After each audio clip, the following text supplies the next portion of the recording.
ಸಿದ್ದರಾಮಯ್ಯ ಅಹಿಂದ 2.0. ಸಿದ್ದು ಹಳೆ ಆಪ್ತರಿಗೆ big shock. KPCC, OBC ಮತ್ತು ಶೀತಲ ಸಮರ. ಕರ್ನಾಟಕ ರಾಜಕೀಯದಲ್ಲಿ ದಿನಕ್ಕೊಂದು ಟ್ವಿಸ್ಟು, ಗಂಟೆಗೊಂದು ಟರ್ನ್ ಸಿಗ್ತಾ ಇರುತ್ತಲ್ವಾ? ಈಗಂತೂ ರಾಜ್ಯ ರಾಜಕೀಯ ಅಂಗಳದಲ್ಲಿ ನಾಯಕತ್ವ ಬದಲಾವಣೆಯನ್ನು ಚರ್ಚೆ ಕಾವು ಪಡೆದುಕೊಂಡಿರುವ ಬೆನ್ನಲ್ಲಿ ಮಾಜಿ ಮುಖ್ಯಮಂತ್ರಿ ಸಿದ್ದರಾಮಯ್ಯನವರು ಒಂದು ಮಾಸ್ಟರ್ ಗೇಮ್ ಪ್ಲಾನ್ ಮಾಡಿದ್ದಾರೆ. ಅದೇನ್ ಗೊತ್ತಾ? ತಮ್ಮ ಹಳೆಯ ಹಾಗೂ ಅತ್ಯಂತ ಶಕ್ತಿಶಾಲಿ ರಾಜಕೀಯ ಅಸ್ತ್ರವಾದ ಅಹಿಂದ ಚಳವಳಿಗೆ ಮತ್ತೆ ಮರುಜೀವ ನೀಡಲು ಸಿದ್ದರಾಮಯ್ಯ ಸಜ್ಜಾಗಿದ್ದಾರೆ. ಆದ್ರೆ ಇಲ್ಲೇ ಇರೋದು ನಿಜವಾದ ಟ್ವಿಸ್ಟ್. ಈ ಬಾರಿಯ ಅಹಿಂದ 2.0 ಆಟದಲ್ಲಿ ಹಳೆ ಮುಖಗಳಿಗಿಂತ ಹೆಚ್ಚಾಗಿ ಹೊಸ ಟೀಮ್ಗೆ ಆದ್ಯತೆ ನೀಡಲಾಗ್ತಿದೆ. ಜೊತೆಗೆ ಈ ಹೊಸ ಬ್ರಿಗೇಡ್ ಮುನ್ನಡೆಸೋಕೆ ಸಿದ್ದರಾಮಯ್ಯನವರ ಪುತ್ರ ಹಾಗೂ ಸಚಿವ ಯತೀಂದ್ರ ಸಿದ್ದರಾಮಯ್ಯ ಅವರಿಗೆ ಪ್ರಮುಖ ಸ್ಥಾನ ಸಿಗಲಿದೆ ಅನ್ನೋ ಮಾತುಗಳು ಕೇಳಿಬರುತ್ತಿವೆ. ಹಾಗಾದ್ರೆ ಸಿದ್ದರಾಮಯ್ಯ ಅವರ ಈ ನಡೆಗೆ ಕಾರಣವೇನು? ಅವರ ಹಳೆಯ ಆಪ್ತ ನಾಯಕರಾದ ಸತೀಶ್ ಜಾರಕಿಹೊಳಿ, ಎಚ್.ಸಿ. ಮಹದೇವಪ್ಪ, ಜಮೀರ್ ಅಹಮದ್ ಖಾನ್ ಪರಿಸ್ಥಿತಿ ಈಗೇನೋ? ಡಾಕ್ಟರ್ ಪರಮೇಶ್ವರ್ ಅವರನ್ನ ಮುಂಚೂಣಿಗೆ ತರ್ತಿರೋದಾದ್ರೂ ಯಾಕೆ? ಈ ಎಲ್ಲ ಇಂಟ್ರೆಸ್ಟಿಂಗ್ ವಿಚಾರಗಳನ್ನ ಇವತ್ತಿನ ವಿಡಿಯೋದಲ್ಲಿ ಎಳೆಯಾಗಿ ಬಿಚ್ಚಿಡ್ತೇವೆ. ಹೀಗಾಗಿ ವಿಡಿಯೋನ ಎಲ್ಲೂ ಸ್ಕಿಪ್ ಮಾಡದೆ ಕೊನೆಯವರೆಗೂ ನೋಡಿ. ಸ್ನೇಹಿತರೆ, ಸೆಪ್ಟೆಂಬರ್ 6ರಂದು ಬೆಂಗಳೂರಿನಲ್ಲಿ ಬೃಹತ್ ಒಬಿಸಿ ಸಮಾವೇಶ ನಡೀತಾ ಇದೆ. ಈ ಸಮಾವೇಶವೇ ಸಿದ್ದರಾಮಯ್ಯ ಅವರ ಮರುರೂಪಿತ ಅಹಿಂದ ಚಳವಳಿಗೆ ಅಧಿಕೃತ ಚಾಲನೆ ನೀಡೋ ವೇದಿಕೆಯಾಗಲಿದೆ ಎನ್ನಲಾಗ್ತಿದೆ. ಆದ್ರೆ ಇಲ್ಲಿ ನೀವು ಗಮನಿಸಬೇಕಾದ ಒಂದು ಮುಖ್ಯ ವಿಚಾರವಿದೆ. ಈ ಕಾರ್ಯಕ್ರಮಕ್ಕೆ ನೇರವಾಗಿ ಅಹಿಂದ ಅನ್ನೋ ಹೆಸರು ಬಳಸ್ತಿಲ್ಲ. ಬದಲಾಗಿ ಸಿದ್ದರಾಮಯ್ಯ ಅವರ ಮೂಲ ಸಮುದಾಯವಾದ ಕುರುಬ ಸಮುದಾಯದ ಪ್ರಮುಖ ಮುಖಂಡರು ಹಾಗೂ ಇತರೆ ಒಬಿಸಿ ನಾಯಕರ ನೇತೃತ್ವದಲ್ಲೇ ಈ ಸಮಾವೇಶ ಆಯೋಜನೆ ಆಗ್ತಿದೆ. ಕರ್ನಾಟಕದಲ್ಲಿ ಕುರುಬ ಸಮುದಾಯ ಅನ್ನೋದು 3ನೇ ಅತಿ ದೊಡ್ಡ ಮತದಾರರ ಶಕ್ತಿ. ಈ ಸಮುದಾಯದ ಮೇಲೆ ಸಿದ್ದರಾಮಯ್ಯ ಅವರಿಗಿರೋ ಹಿಡಿತ ನಮಗೆಲ್ಲ ಗೊತ್ತೇ ಇದೆ. ಈಗ ಈ ಒಬಿಸಿ ಸಮಾವೇಶದ ಮೂಲಕ ತಮ್ಮ ಸಾಂಪ್ರದಾಯಿಕ ವೋಟ್ ಬ್ಯಾಂಕ್ ಅನ್ನ ಗಟ್ಟಿ ಮಾಡಿಕೊಳ್ಳೋದರ ಜೊತೆಗೆ ಭವಿಷ್ಯದ ನಾಯಕತ್ವವನ್ನು ಬೆಳೆಸೋದು ಸಿದ್ದರಾಮಯ್ಯ ಅವರ ಮುಂದಿರೋ ಅತಿ ದೊಡ್ಡ ಉದ್ದೇಶ. ಈ ಬೆಳವಣಿಗೆಗಳ ನಡುವೆ ರಾಜಕೀಯ ಪಡಸಾಲೆಯಲ್ಲಿ ಮತ್ತೊಂದು ದೊಡ್ಡ ಸುದ್ದಿ ಹರಿದಾಡ್ತಿದೆ. ಸಿದ್ದರಾಮಯ್ಯನವರ ನೆರಳಿನಂತೆ ಇರುತ್ತಿದ್ದ ಹಳೆಯ ಆಪ್ತ ನಾಯಕರಾದ ಸಚಿವ ಸತೀಶ್ ಜಾರಕಿಹೊಳಿ, ಮಾಜಿ ಸಚಿವ ಎಚ್.ಸಿ. ಮಹದೇವಪ್ಪ ಮತ್ತು ಜಮೀರ್ ಅಹಮದ್ ಖಾನ್ ಅವರನ್ನ ಈ ಹೊಸ ಅಹಿಂದ ಪ್ಲಾನ್ ನಿಂದ ತುಸು ದೂರ ಇಡಲಾಗ್ತಿದೆಯಾ ಅನ್ನೋ ಪ್ರಶ್ನೆ ಎದ್ದಿದೆ. ವಿಶೇಷವಾಗಿ ಯತೀಂದ್ರ ಸಿದ್ದರಾಮಯ್ಯನವರಿಗೆ ಸಚಿವ ಸ್ಥಾನ ನೀಡಿ ವಿಧಾನ ಪರಿಷತ್ನಲ್ಲಿ ಪಕ್ಷದ ನಾಯಕರನ್ನಾಗಿ ಮಾಡಿದ್ದು ಸಿದ್ದರಾಮಯ್ಯನವರ ಹಳೆಯ ಅಹಿಂದ ಪಾಳೆಯದಲ್ಲಿ ಒಳಗೊಳಗೆ ಶೀತಲ ಸಮರಕ್ಕೆ ಕಾರಣವಾಗಿದೆ ಅನ್ನೋ ಮಾತುಗಳಿವೆ. ಸಿದ್ದರಾಮಯ್ಯ ಅವರಂತೆಯೇ ಜೆಡಿಎಸ್ ತೊರೆದು ಕಾಂಗ್ರೆಸ್ಗೆ ಬಂದಿದ್ದ ಕೆಲವು ಹಿರಿಯ ನಾಯಕರಿಗೂ ಈ ಬೆಳವಣಿಗೆ ಸಣ್ಣ ಮಟ್ಟದ ಅಸಮಾಧಾನ ತಂದಿದೆ ಎನ್ನಲಾಗ್ತಿದೆ. ಆದ್ರೆ ಈ ಬಣ ರಾಜಕೀಯದ ವರದಿಗಳಿಗೆ ಸಚಿವ ಸತೀಶ್ ಜಾರಕಿಹೊಳಿ ಅವರು ತಕ್ಷಣವೇ ಸ್ಪಷ್ಟನೆ ಕೊಟ್ಟಿದ್ದಾರೆ. ಕಾಂಗ್ರೆಸ್ ಪಕ್ಷವೇ ಅಹಿಂದ ತತ್ವಕ್ಕೆ ಸಮಾನಾರ್ಥಕವಾಗಿದೆ. ಯಾವುದೋ ಒಂದು ನಿರ್ದಿಷ್ಟ ಸಮಾವೇಶದಲ್ಲಿ ಭಾಗವಹಿಸದೇ ಇರೋದನ್ನ ಬಣ ರಾಜಕೀಯ ಅಥವಾ ಭಿನ್ನಾಭಿಪ್ರಾಯ ಅಂತ ನೋಡುವ ಅಗತ್ಯವಿಲ್ಲ ಅಂತ ತುಂಬಾ ಕೂಲ್ ಆಗಿ ರಿಯಾಕ್ಟ್ ಮಾಡಿದ್ದಾರೆ. ಇನ್ನೊಂದೆಡೆ ಕೆಪಿಸಿಸಿ ಅಧ್ಯಕ್ಷ ಸ್ಥಾನದ ವಿಷಯದಲ್ಲೂ ದೊಡ್ಡ ಚರ್ಚೆ ನಡೆಯಿತು. ಸಿದ್ದರಾಮಯ್ಯ ಅವರು ಸತೀಶ್ ಜಾರಕಿಹೊಳಿ ಅವರಿಗೆ ಅಧ್ಯಕ್ಷ ಸ್ಥಾನ ಕೊಡಿಸಲು ಬೆಂಬಲ ನೀಡಲಿಲ್ಲ. ಅಂತಿಮವಾಗಿ ಈಡಿಗ ಸಮುದಾಯದ ಹಿರಿಯ ನಾಯಕ ಬಿ.ಕೆ. ಹರಿಪ್ರಸಾದ್ ಅವರಿಗೆ ಆ ಸ್ಥಾನ ಒಲಿತು ಅನ್ನೋ ಮಾತುಗಳು ರಾಜಕೀಯ ವಲಯದಲ್ಲಿ ಚಾಲ್ತಿಯಲ್ಲಿವೆ. ಇನ್ನ ಸಚಿವ ಜಮೀರ್ ಅಹಮದ್ ಖಾನ್ ಅವರ ವಿಚಾರಕ್ಕೆ ಬರುವುದಾದ್ರೆ, ರಾಜಕೀಯ ವಿಶ್ಲೇಷಕರು ಹೇಳೋ ಪ್ರಕಾರ ಜಮೀರ್ ಅವರ ಲೆಕ್ಕಾಚಾರವೇ ಬೇರೆ.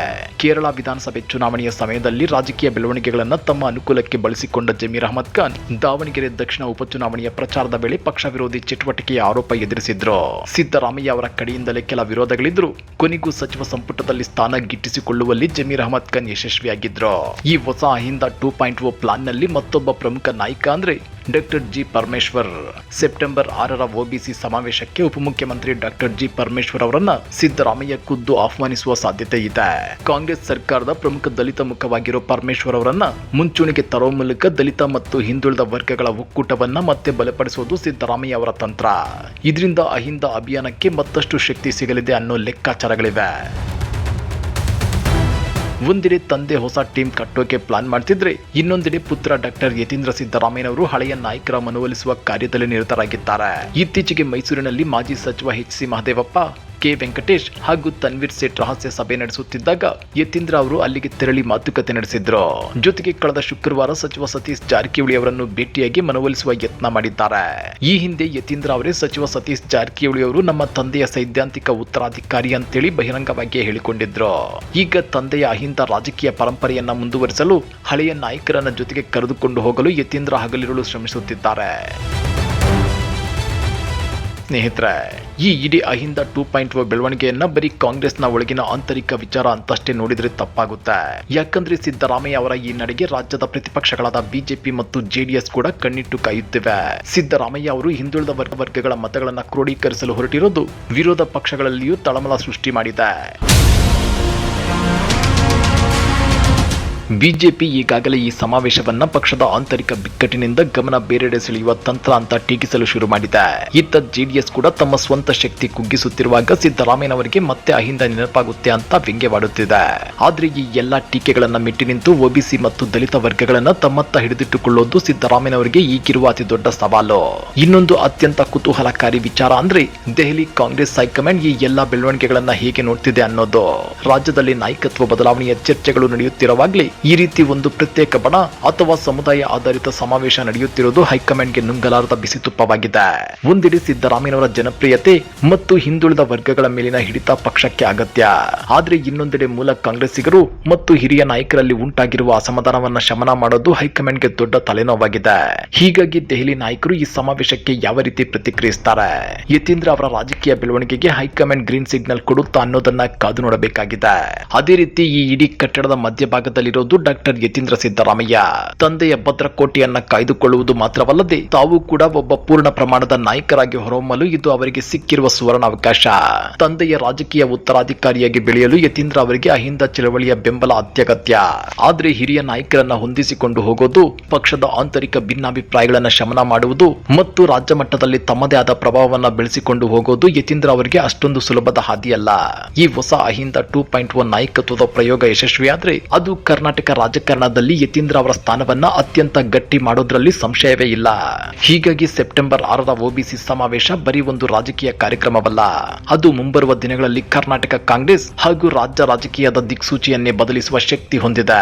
ಸ್ನೇಹಿತರೆ, ಇಲ್ಲಿ ನಾವು ಪ್ರಮುಖವಾಗಿ ಗಮನಿಸಬೇಕಾದ ಮತ್ತೊಂದು ವಿಚಾರ ಏನಂದ್ರೆ ಕುರುಬ ಸಮುದಾಯದ ಸಂಘಟನೆ. ಸಿದ್ದರಾಮಯ್ಯನವರು ರಾಜಕೀಯವಾಗಿ ಇಷ್ಟೊಂದು ಎತ್ತರಕ್ಕೆ ಬೆಳೆಯಲು ಹಾಗೂ ಅಹಿಂದ ನಾಯಕರಾಗಿ ಹೊರಹೊಮ್ಮಲು ಅವರ ಮೂಲ ಕುರುಬ ಸಮುದಾಯದ ಬೆಂಬಲವೇ ಬಹುದೊಡ್ಡ ಬುನಾದಿ. ರಾಜ್ಯದ 3ನೇ ಅತಿದೊಡ್ಡ ಮತದಾರರ ಶಕ್ತಿಯಾಗಿರುವ ಈ ಸಮುದಾಯವನ್ನ ಒಂದೇ ಸೂರಿನಡಿ ತರೋದು ಮತ್ತು ಇತರೆ ಹಿಂದುಳಿದ ವರ್ಗಗಳನ್ನ ಒಗ್ಗೂಡಿಸುವುದು ಈ ಹೊಸ ಯೋಜನೆಯ ಮುಖ್ಯ ಉದ್ದೇಶ. ಸಿದ್ದರಾಮಯ್ಯನವರು ತಮ್ಮ ರಾಜಕೀಯ ಜೀವನದ ಈ ಹಂತದಲ್ಲಿ ತಮ್ಮ ಬೆಂಬಲಿತ ಸಮುದಾಯಗಳ ಮೇಲಿರುವ ಹಿಡಿತವನ್ನ ಮತ್ತಷ್ಟು ಗಟ್ಟಿ ಮಾಡಲು ಹೊರಟಿದ್ದಾರೆ. ಈ ಎಲ್ಲ ರಾಜಕೀಯ ತಂತ್ರಗಳು ಮತ್ತು ನಾಯಕತ್ವದ ಪೈಪೋಟಿ ನೋಡುತ್ತಿದ್ರೆ ಮುಂಬರುವ ದಿನಗಳಲ್ಲಿ ಕರ್ನಾಟಕ ಕಾಂಗ್ರೆಸ್ನಲ್ಲಿ ಬೃಹತ್ ಬದಲಾವಣೆಗಳಾಗೋದು ಖಚಿತ ಎನಿಸುತ್ತಿದೆ. ಒಂದೆಡೆ ಹೊಸ ಪೀಳಿಗೆಯ ನಾಯಕರನ್ನ ಮುಂಚೂಣಿಗೆ ತರುವ ಸಿದ್ದರಾಮಯ್ಯನವರ ಪ್ರಯತ್ನ, ಇನ್ನೊಂದೆಡೆ ಹಳೆಯ ಬೆಂಬಲಿಗರನ್ನ ಮತ್ತು ಅಹಿಂದ ನಾಯಕರನ್ನ ಒಟ್ಟಿಗೆ ಕರೆದೊಯ್ಯುವ ಸವಾಲು. ಯತೀಂದ್ರ ಸಿದ್ದರಾಮಯ್ಯನವರು ಈ ಸವಾಲುಗಳನ್ನ ಹೇಗೆ ಎದುರಿಸುತ್ತಾರೆ ಮತ್ತು ತಂದೆಯ ರಾಜಕೀಯ ಉತ್ತರಾಧಿಕಾರಿಯಾಗಿ ಪಕ್ಷದೊಳಗೆ ತಮ್ಮ ಸ್ಥಾನವನ್ನ ಹೇಗೆ ಭದ್ರಪಡಿಸಿಕೊಳ್ಳುತ್ತಾರೆ ಎಂಬುದರ ಮೇಲೆ ಕರ್ನಾಟಕ ರಾಜಕೀಯದ ಮುಂದಿನ ಚಿತ್ರಣ ನಿಂತಿದೆ. ಸೆಪ್ಟೆಂಬರ್ 6ರ ಒಬಿಸಿ ಸಮಾವೇಶ ಈ ಎಲ್ಲಾ ರಾಜಕೀಯ ಲೆಕ್ಕಾಚಾರಗಳಿಗೆ ಉತ್ತರ ನೀಡುತ್ತಾ ಅನ್ನೋದನ್ನ ಕಾದು ನೋಡಬೇಕಾಗಿದೆ. ಸ್ನೇಹಿತರೆ, ಈ ವಿಡಿಯೋದಲ್ಲಿನ ಪ್ರತಿಯೊಂದು ಮಾಹಿತಿ ನಿಮಗೆ ಸ್ಪಷ್ಟವಾಗಿ ಅರ್ಥವಾಗಿದೆ ಅಂತ ಭಾವಿಸ್ತೇನೆ. ಈ ವಿಡಿಯೋ ಬಗ್ಗೆ ನಿಮ್ಮ ವೈಯಕ್ತಿಕ ಅನಿಸಿಕೆ ಏನು? ಯತೀಂದ್ರ ಸಿದ್ದರಾಮಯ್ಯನವರು ತಂದೆಯ ರಾಜಕೀಯ ಪರಂಪರೆಯನ್ನ ಯಶಸ್ವಿಯಾಗಿ ಮುನ್ನಡೆಸಬಲ್ಲರ? ನಿಮ್ಮ ಅನಿಸಿಕೆಗಳನ್ನ ತಪ್ಪದೆ ಕಮೆಂಟ್ ಬಾಕ್ಸ್ ನಲ್ಲಿ ಶೇರ್ ಮಾಡಿ, ನಿಮ್ಮ ಸ್ನೇಹಿತರೊಂದಿಗೂ ಶೇರ್ ಮಾಡಿ ಹಾಗೂ ಚಾನೆಲ್ಗೆ ಸಬ್ಸ್ಕ್ರೈಬ್ ಆಗೋದನ್ನ ಮರಿಬೇಡಿ. ಮತ್ತೆ ಮುಂದಿನ ಇಂಟ್ರೆಸ್ಟಿಂಗ್ ಅಪ್ಡೇಟ್ಸ್ ನೊಂದಿಗೆ ಸಿಗೋಣ. ಅಲ್ಲಿಯವರೆಗೂ ಟೇಕ್ ಕೇರ್, ಬಾಯ್.